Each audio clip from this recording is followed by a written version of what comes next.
pagsasama ni Miss Barbie Fortesa and David Licauco. Abay, ngayon pa lang usap-usapan na ngayon sa social media.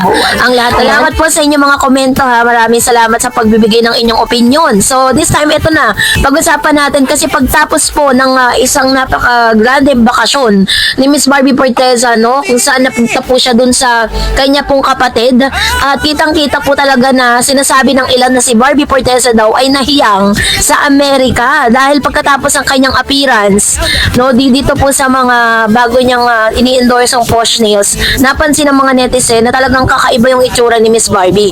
Kapopost lang ni Barbie Fortesa ng pictures nila ng sister niyang si Gabriel Bernesa at niece na si Lucien nakuha sa bakasyon niya sa Chicago, Illinois, kaya maraming nag-aakalang nandoon pa rin ang aktres.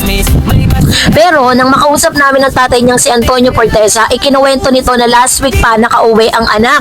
So last week pa, so yung mga post niya po sa kanyang IG, late post na yan. Pero marami nga ang nakapansin na medyo lumaki si Barbie, kaya may mga nagsasabing hiyang daw ang aktres sa bakasyon nito sa Amerika. Sabi naman ng isang malapit kay Barbie, enjoy kasi sa pagkain. Ganyan naman siya kapag bumabalik ng Pilipinas, medyo bumibilog dahil sa lafang. Pero maganda raw kay Barbie, panay naman ang gym nito kapag bumabalik ng Pilipinas, kaya nababawasan din agad ang timbang. Anyway, ang importante na kapag-enjoy si Barbie sa kanyang bakasyon sa Amerika kasama ang kanyang ate at pamangkin. Ayan. So, nakabalik po siya prior dun sa mga post po niya, diba? Parang 1 week na po siyang nasa Pilipinas. Hindi lang siya masyadong nagpaparamdam kasi nga gusto niya talaga ng total pahinga. At nakita naman natin at kitang-kita po sa mga appearance po niya, latest appearance niya, na medyo pumintog nga yung mukha niya kasi nga talagang syempre doon wala siyang ginawa kundi kumain, matulog.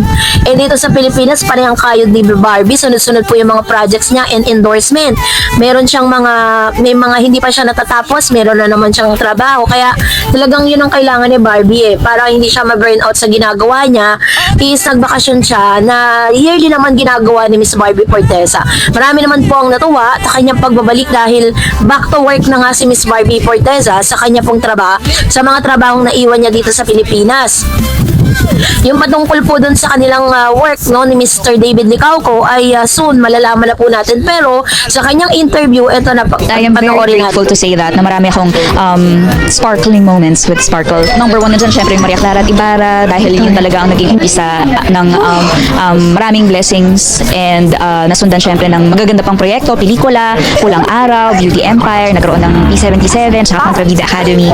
At ngayong nagse-celebrate. Very excited dahil isa siyang napakalaking event to celebrate Sparkle. So, ang saya kasi talagang lahat ng Sparkle artists nandun and lahat din syempre ng supporters, ng lahat ng artista, looking forward sa gabing yun.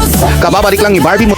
According to Miss Barbie Fortesa, ay super grateful po siya, no, sa Sparkle na kanila pong management dahil dito talaga, ito po talaga yung isa sa mga naging platform niya or isa sa mga nakatulong sa kanya rin para umabot po siya ng dekada sa showbiz. Sinabi po nito na magkakaroon po ng 30th anniversary concert ang Sparkle, no? Kasama pa niya dito si Alden Richards. Ililid po yan ni Alden and Julian San Jose and Barbie Fortesa doon po sa MOA Sky in Pasay this coming November 15, 2025. So November 15 will be on Saturday. Yan, magaganap yan sa MOA. So pwede nyo pupuntahan yan sa po ng mga malapit dyan, no? It is a star-studded Saturday as Sparkle GMA Artist Center is showcasing the talents of its stars in celebration of 30th year of discovering and honing the biggest names in Philippine showbiz today. According to Miss Barbie Fortesa, lahat po ng mga artist po ng Sparkle ay nandun, which means kasama si Mr. David Licauco sa mga nabanggit, no? Pangungunahan lang ito ni Mr. Alden, Barbie, and Julian San Jose. Sabi dyan, more than just a pre-concert, Sparkle 30 years na kasi ang GMA Sparkle aims to connect with and give back to the fans and supporters who have made Sparkle stronger for almost 3 decades.